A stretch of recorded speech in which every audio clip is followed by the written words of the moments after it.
Patay ka, nag-research sila. Diba? Bakit yan?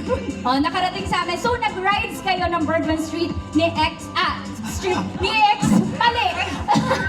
Wrong, very wrong. Birdman Street X ni Boss Babe. Kamusta ang ride experience? Yes, sobrang tipid nung gasolina nung Bergman. And ayun nga, based on my experience, tuwan-tuwa ako lalo na kapag namamalengke ako. Aha. Sobrang dami ng pwede kong ilagay. Sobrang luwag ng compartment. And yun nga, sa gas, sobrang tipid.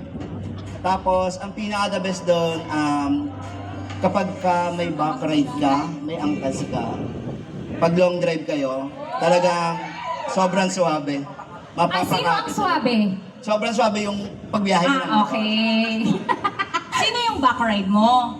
Kaya nga. Si Boss Yang. Ay! Yan, Boss Yang, shoutout sa'yo kung nasan ka man dyan. Alam muna, ingat yung palagi.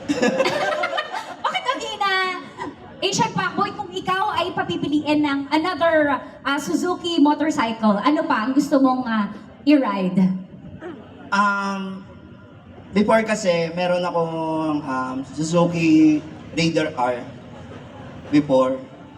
Kaso nung time na nag-bit ako, yun yan, medyo na-risk ko. Pero ayoko talagang bitawan yon.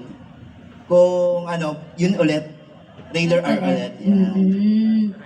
Yon, maraming palakpakan po natin sila at hindi po dyan natatapos ang ating kwentuhan with them. Makakasama pa po namin kayo, makakakulitan natin sila. Pero this time, gusto kong kumuha kayo ng 5 players